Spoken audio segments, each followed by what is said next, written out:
when it comes to just releasing an album, releasing a single, being a performer, do you sometimes feel like, man, I wish I could just do the music and be the performer, but now it's like there is such a camera that's always trained on everybody's lives. Everybody's a blogger. Everybody got comments. Everybody's on these websites, man. Does that get tiring for you? You know what? For a long time, I used to just I just let it be what it is, because that's honestly it's part of the business. Like you can't be in this business and be successful and not have somebody have something negative to say about you. Even if there's nothing negative to say, somebody gonna find something or create something. You know what I mean?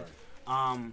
Just recently, I have a blog, hereathegentleman.com, and just recently Could you not mention like .coms anymore? Your blog, I gotta pay for that stuff. Oh, sorry. No, okay, no, hereathegentleman.com. And I had to go on there and do something a little ungentlemanly. Like it's one of the key elements of a gentleman is to keep your composure and never let them see you sweat. So I actually said in the blog, okay, I got to take this suit off and loosen up this tie because I need to get at some folks. Like it just seemed like, for whatever reason, people like to take things that I do and things that I say and just blow them so far out of content. You know, like I made a comment about light-skinned babies or something like that, right. and people, got all upset about that. And then the thing that kind of pushed me over the edge, People Magazine came to my crib. I just bought a place in Atlanta, and got it interior decorated, did up the way I like it, and they came and did kind of like a cribs type situation. So I said on camera, the first night that I stayed there, out my window you can see all of Atlanta. So, and I look across the way and there's a building literally right next to mine. So I'm looking at the window and I'm like, oh snap, that's Jeezy.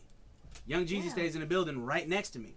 So jokingly, I said, so Jeez, you might not want to, walk around your crib with no clothes on or nothing. That ain't necessarily nothing I want to see. You got any ladies you want to do that, by all means, but you might want to throw a robe on or something because I'm right there and I ain't trying to see that. They took that and turned it into Neo claims he saw Young Jeezy naked in his apartment and just blew the whole. And I'm like, are you serious? Come on, like that. That was just like, all right. It's 2009. Right. Our president is black. Right. It's time for change. Can y'all please find something else? Let's find something else. Let's get rid of the whole gay thing. I'm not even saying stop hating on me. Do that, please. Just find another way to do it, cause it's old. This is what I'm gonna do, man. I'm gonna come back. I'm gonna give them some suggestions. Yes, please on do. What we can hate on next, or just find something else. Yeah. You know what I'm saying? What's going on, everybody? This is Neo. Letting it be known that exclusive information like that can only be found at RadioBigBoy.com. Big Boy is the only person I trust enough to give that exclusive info like that. So, RadioBigBoy.com. Check it out. All right, it's one Hey Neil, what happened just real quick? What happened in the Louis store with your crew and Jim? Right. Well, first and foremost, before I even get into this story, I wanna say thank you to everybody that called my phone, ready to go and murder people behind that. That was I felt very, very loved. But for the record, no, Jim Jones did not stomp me out. Jim Jones didn't stomp nobody out. That's not how it went down. I'm telling you how it went down. So, me and Vaughn, who is Tata's younger brother, Tata JV, right here, man. In the Louis store, buying bags for Christmas for my mom, for my sister, whatever. So, Jim Jones comes in the store with two other guys and some girl, and I guess Jim Jones and Vaughn have had had drama in the past or whatever. So Vaughn taps me on the shoulder like, look who just walked in here. So I turn, I see Jim. Jim sees us, beeline straight for us. And like they just they get to exchanging words, back and forth. Now I'm the mediator in this. I'm trying to keep the peace. Jim Jones is saying stuff to him like, you get a pass today because you with him. Because I guess Jim Jones knows some people that I roll with. So they wasn't there for me, basically. Right. Okay.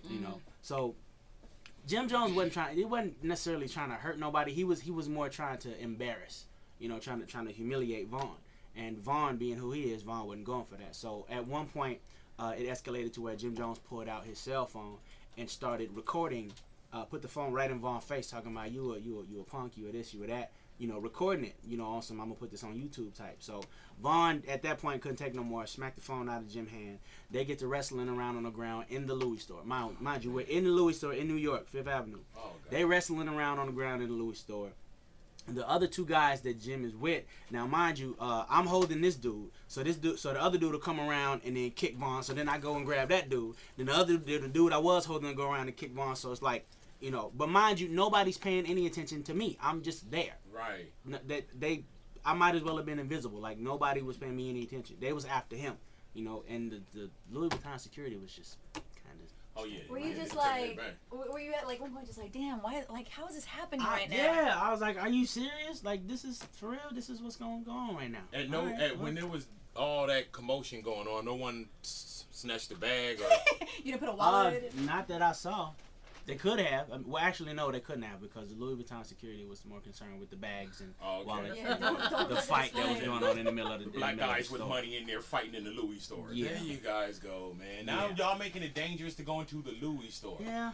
You know, that's why I don't go. It's not because everything is too expensive. I just don't go because I'm nervous for my life. I feel you. There it is. So no one touched Neo that day. No, Neo did not get not at all.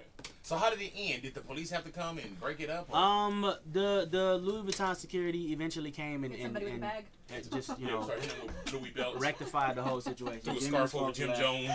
You know what I'm saying? Covered his eyes. Yeah. You know, Jim and his guys left, and we said like. Did you finish shopping? Your mom. I was actually done. I was done shopping. I was waiting on them to bring me. You know how they gift wrap the stuff. I was waiting on them to bring me. Oh. Yeah. Well, they gift wrapped the bags, and I was waiting on them to bring me my bag. So, okay. You know. So have you had a chance to talk with like Jim Jones or anybody since then? No. Okay. What for? I don't. What for? I don't know. You know what I'm saying? Happy New Year. I don't know. I don't know. What? I mean, I'm not the beef dude. I don't beef with nobody. Right. That's a lie. No, it's not. Okay. Are you? I don't intentionally beef with anybody. Are you and Young Berg okay? Y'all good? Yeah, we good. Okay. You and R. Kelly. Yeah. Good. Okay. Yeah, you're a nice guy, Neil. Yeah, you are, It'd be man. hard for me to see you like beefing with anybody. Yeah. What for? You know. I had stuff to do. Bobby V. Everybody cool? Me and Bobby V cool. Okay, cool. You said something about your number being low. About when we had you on the Head of Oh Forbidden yeah, did you hear him say that? Yeah. Talking about the side of his neck. He said my number was low. Remember when I asked you? I said, how many groupies have you been with since like the last album when he started, and you were like about 100. He said that number was low. Oh. Yeah. Okay. And then he came in and he was saying, well, what I meant by that is like a guy that sells as many records as Neo, and as popular as Neo is, I thought that his number would have been higher than. And then I socked him in the necks for you. Oh, well, thank you. Thank you know? for that. Yeah, Go ahead now. So how's your groupie game been since? I'm off the groupie thing. Really though? Yeah. I 09 I turned over a whole new leaf. I don't drink no more. All that. Congratulations, nice, man. I gave all that stuff up. Congratulations. Wow, Thank that's you. great. Your nose look like it's getting bigger, but that's fine. That's all right. No, real talk. So you haven't made whoopee since this year started? I didn't say that. I said I slowed but it gotta down mean the groupie something. game. Oh, okay. Yeah. All right, cool. Yeah, Then again. I need to be with somebody that Like, say for instance, you're doing a show tonight. So are you looking for a relationship? Not at all. I'm not looking, because anything that you look for like that, you never find. So I'm focused, and if it happened, it happened. If it don't, it don't.